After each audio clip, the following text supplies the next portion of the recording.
Um, Hi, so this is our fifth podcast. The topic is Hinduism. It's virtual today because to so we can accommodate for some sicknesses and mistimings of other people. Um, I'll start with an introduction. I'm James McFadden. I was born and raised Catholic, went to Catholic elementary school, and I started learning about Hinduism about a couple weeks ago. And I'm fairly well versed now after I've done my project. My name is Tristan Jim. I did not go to Catholic school, and I just started learning about Hinduism this past couple of weeks. My name's Andy Powell. I grew up as a Catholic, and I went to a Catholic elementary school. And I'm excited to learn more about it. Right. So for today's topic, it's mostly about how open Hinduism has been to accommodate a lot of other religions. Like many Catholics can be Hindu, and Jewish people can be Hindu because of how open Hinduism is and it's accepting of everyone. Do you guys have any comments on how open it is as a religion? Say it again? Do you guys have any comments on how open it is as a religion? I do actually. So I found it pretty interesting looking back at my notes before this, seeing how many gods Hinduism has. And I just find it interesting because I'm thinking, like, for Christianity, I feel like it's pretty easy. You know, you have Jesus and someone you could follow, the set of moral ideas you could follow. But Hinduism, it's pretty tough because there's so many. So I kind of have some questions that I'm just like, who do you follow? So. Right, I get that. I do like to think about it as Hinduism has kind of that somewhat of a Catholic aspect to it because it says that Brahman is the ultimate god and all gods exist within this one god. True. I kind of like to think about that like the Holy Trinity. Andy Powell actually told me that earlier, and I was just voicing it. It was a really good point that I wanted to. Mm-hmm. Yeah, you can kind of relate that to like how Jesus and followers, like Jesus is the main guy, but he teaches disciples and to go out and teach his own teachings. Yeah. Yep. Yeah, definitely. Yep. So on top of that, I'd like to bring up the point that there are, because of the fact that Hinduism is so open, its moral system like isn't as clear to everyone because it has no it has a couple central texts, but they have less of a lifestyle that you should follow, which could lead to complications in like how are you going to lead your life if there's so many different beliefs in your religion. Because for Jewish people, they believe in some fasting and eating customs. Same with Muslims, but like Catholics don't have those like as many fasting and food customs. So I'd like to like bring up the question of like what do you guys think about that, having a religion with no moral system?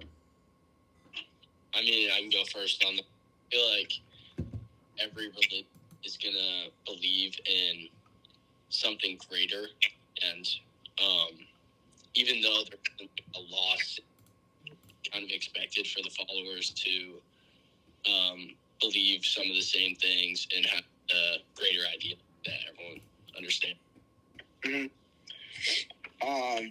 Yeah, pretty similar to Andy. You know, I think a lot of people have similar things they follow, and I think that's what brings that community together. So yeah, that's kind of, he said everything I wanted to say. Yeah, and on my Hinduism project, I had the exact same question. Like, how do you have this moral system if... yeah, how did they respond to that? Yeah, so they responded to it by saying that every person has, like, an inner nature, kind of like their soul, and their soul calls them to follow specific rules, like don't take violent actions against each other, and like don't murder, like... It's kind of human nature almost, like that's kind of the nature of us. It's human nature to follow some certain rules. So it's like universal rules that we're called to. And so then I was confused because I said, there's criminals out there. What if they believe that it's their calling to become a criminal or a thief. And he said the that's just not true because it like goes against human nature, and the criminal is not intact with his true soul. Like he has to meditate, he has to do yoga, he has to participate in these rituals to truly become in contact with his soul. Yeah, and I found that pretty interesting because I actually saw something recently with Christianity and how, like I saw a post online and it was like a professor was asking a student like about like he doesn't believe in Jesus because of all the evil things that happen in our world, but then the student was like, well, does darkness exist? And then the student was like, no, it doesn't. It's like a subset of light. Like it doesn't actually exist. And then he said a couple other things, but then he ultimately got to the point of evil, and he was like, evil doesn't exist. It's just those people haven't found. Practically, he was like, those people haven't found Jesus yet, and haven't found their like true potential. So really similar to Hinduism and like what they kind of believe in, especially with the people you talk to. So yeah, Very interesting. Yeah. Very interesting. Andy, I also feel I know Hinduism has like the thing about karma, and so if you do something bad, then you'll have karma later on. So I feel like we'll follow that a little bit too. Yeah, definitely. Like a risk reward. And then in psychology class, I was actually thinking, there are some mental illnesses such as like schizophrenia and like other disorders and even tactics that people like develop throughout their early life to coping mechanisms. And I would just consider like, would those be following your true nature? Like if someone's schizophrenic and they lead into these temptations, would that be following their true nature? And like how does Hinduism work with like those who are mentally ill? It was just kind of like a thought in my mind when I was like mixing religion and psychology. Yeah, I mean, it's kind of like a tough one, honestly, but I feel like it doesn't really like. I feel like if it happens naturally, it's nothing. It's like they can still follow. They can still follow their own path, and although they may have these mental illnesses, it's ultimately if it happened naturally, that's obviously they can't do really anything about it. But I feel like if it happened, if they kind of caused it to themselves or someone else caused it to them, I think it's definitely something that they could ultimately lead to them trying to meditate more, like kind of what you were saying before, and then they'll kind of get rid of that and get their own, like finally find their own, like true self, or true like natural self. So yeah. Right. Yeah. Yeah, I feel like Hinduism can be like a way for them to find a balance, and that's all I really gotta say. Yeah, mostly like how religion ties people together. Yeah. Yeah. Right? Is that right, Andy? Yeah. Yeah. Okay. And then our second topic that was very, I guess, a big question about Hinduism is the caste system that like has prevailed and is still slightly intact in India. And Hinduism says they don't agree with it, says they don't promote it in the current modern day, but back in the day, there was all this like talk about reincarnation and moving up the caste system. So what do you guys have to feel about that? Yeah, I know.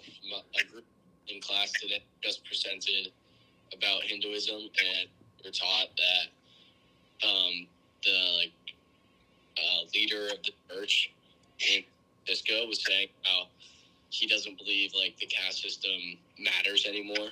That kind of like old and forgotten Hinduism now, but back then they definitely followed it and had rankings. Yeah, I know. I really got much to say a lot of like what Andy said. So. Yeah. Right. I kind of like to think about it as like it was more of a like a social thing than a religious thing back in the day. And like religions need to adapt to survive a lot of times, especially when you're coming from like a religion that's 5,000 years old. Yeah, this is the most ancient world religion, so it has to really adapt. And like adaptability is one of its like main components in surviving. So I think it was more just like that's how the culture and society was like structured back then. And in order to agree with it, maybe for political reasons, Hinduism had to adapt to it, and now they don't. Yeah, You have any I thoughts find on like that? I also find it pretty interesting there with like you're talking about like adaptability. Like I think like a lot of people like could adapt to it though, because so many like the different having all these, obviously there's one true like there's one central god, but then all the other ones kind of below it. You know, I think it gives a lot of people like the ability to adapt or kind of hold on to those and really work like relate to those different gods. Like another like one god like Ganesha, she's like the god of good luck and beginnings. And so I think like that, like people are like looking for good luck for like some reason, or like a new beginning, they can look at Ganesha, and so that can follow with all the other gods. So I kind of relate that back to like the adaptability. So I think that's how they don't really need to change too much throughout the years, but just having those gods, like I think that helps them a lot. Yeah. Any thoughts on adaptability, Andy? I don't really got anything to say about that topic. Yeah, I mean, Pierce covered a lot of it.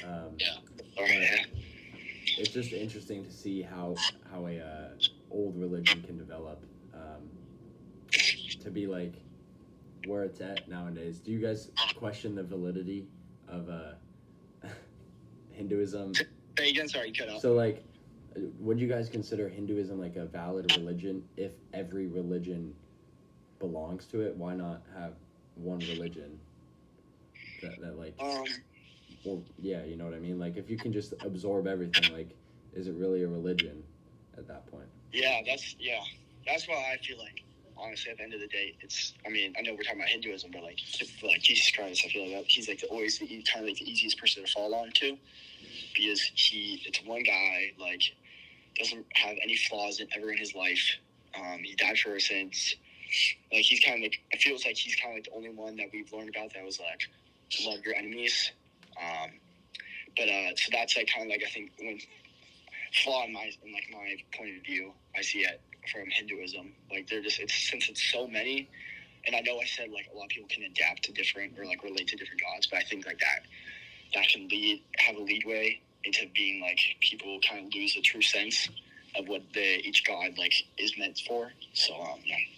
Yeah, I feel like kind of like figure out your own path in Hinduism. Just depends on who you want to follow, and it's kind of open.